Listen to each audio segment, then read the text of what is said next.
thanks for coming down and hanging out with me in the basement today. I thought I would break out this motor repair into its own separate video, so maybe some people might be more interested in that, and then the actual repair of this switcher. Industrial DC operated switcher made by Lionel. So let me switch cameras, we'll get nice and close to this little motor and we'll show you some basics on how to work on it. Okay, using the Sony RX100, which has excellent focusing qualities, but due to the design of the lens, everything back here just kind of blurs out. So that's why I don't use it very much in the model train stuff. But what we got here is the drive unit out of this guy. And the thing to note about this is if you need to get in the gear case, like something's not working, jammed up or something, it's held together with 3 of these tubular rivets. I find that a small side cutters, real small, you can kind of peel up the crimped end and it works really good. I just learned that. This, yeah, see, we really got to watch the focus here. Let's see here, here we go. The Mabuchi motor here, the FT33, I don't believe this is manufactured anymore, so there's no parts internally for this guy or brushes. So if somebody's run this on AC, maybe you can clean it out, or if it's got contaminated with oil perhaps would be a reason to take it apart. But it's considered, I would consider it a major maintenance to pull this apart, and you're really only going to do it once or twice. But a couple notes that I've figured out, this is my second one. The first one is the Republic Steel switcher. I'll put a link in the video for that one. That was kind of my first learning experience, and I know a little bit more. These aren't too bad. I mean, it's not my favorite. I like the later design better, but these are the brushes. And the important thing about these brushes is they are extremely soft. So if you decide to file one or anything, it's going to go wear down quickly, rapidly, just crazy. Compared to Lionel brushes, these things are really, really soft. So be careful with these guys. But the main thing you'd want, if the gear case is okay and you're not going to pop it apart or whatnot, the main thing you'd want to do is take this end cap off. And to do that, you need to first take the brushes off, because you'll break the brushes if you decide to pull off the end cap without pulling them out. They are just held in there in friction fit. So what I did is I took a knife and I slowly pried these out. These are just pressed in, so if you're not very careful, or maybe somebody else is taking them out, they might not sit in too good when you put them back together. So one of the flaws of this motor. After those are out, take a screwdriver or something and peel back these 2 pieces of metal right here. They're folded over onto the motor. And then here's the important part. Carefully get this back plate off. And I say carefully because there are some really light plastic washers on the end here that get lost really easy. So it's also got a really wide washer, and that's what damages the brushes if you decide to pull it right off. Now on this motor, I have on this gear case assembly, I have a bad coupler. This goes right in here, and it connects the motor to the rest of the gears. I'm super gluing it. We'll see how it works. I'm not sure how it works, but if we take apart the gearbox here, this is how it's assembled. Got that black coupler that goes right in there. This gear is available separately.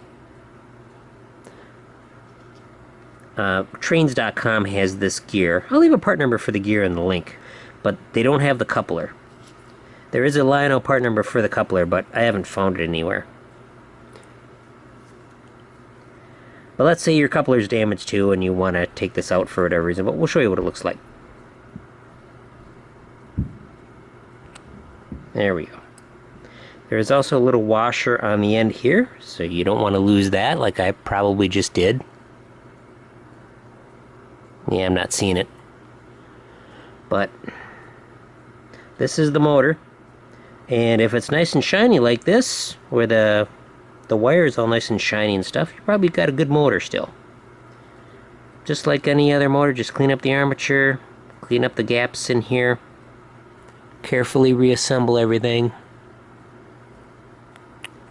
I added a washer to mine because I might have lost a washer. I added a metal washer in between the plastic ones.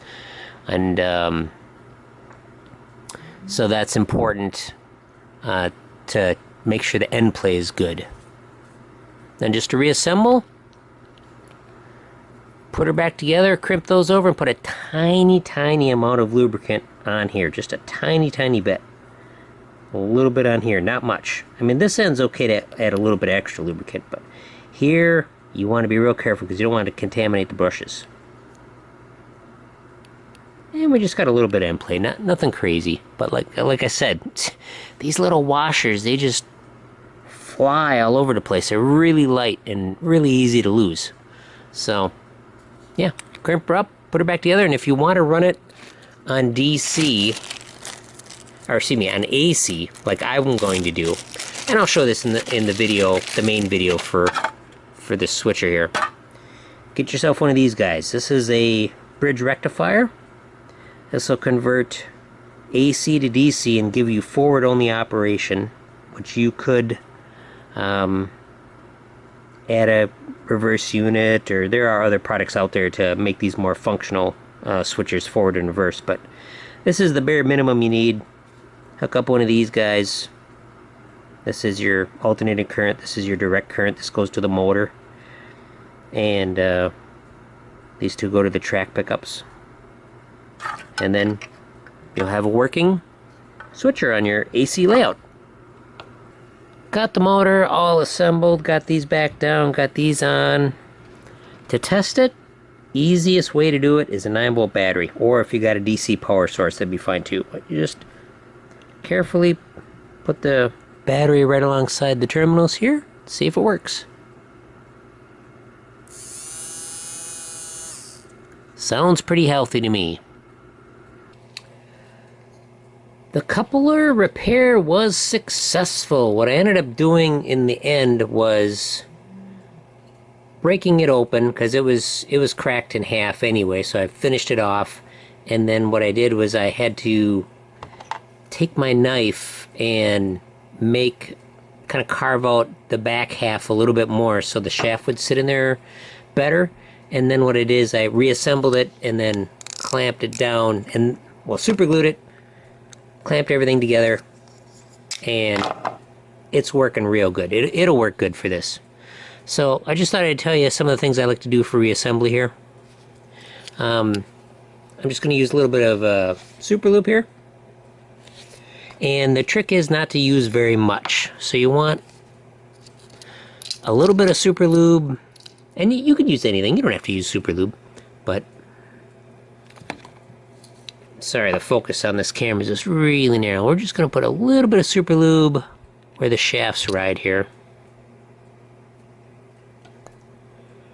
Alright, let's see here. Let's go like that. That'll be plenty for that gear. A little bit on the gears. The black case here also holds the motor in.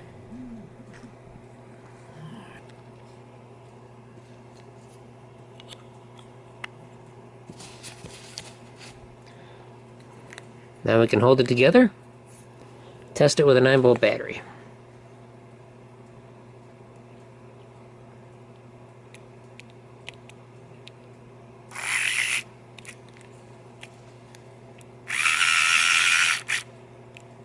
It's not going to be great, but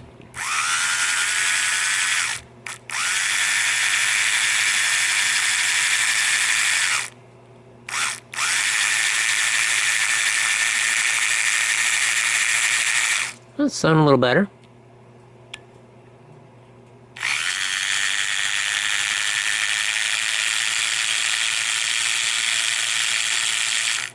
Okay. I think that's it. Well, there we go. All back together and should work pretty good. Let me know what you think of these guys. I think they're kind of fun and quirky, and that's kind of why I like them, and they can be had at a pretty good price. This one is in great shape, and I bought it for, gosh, I don't know what it was. It was 20 some bucks on eBay plus shipping, which I thought was pretty reasonable. So if you're interested in seeing the rest of that, check out the main video. Thanks for watching.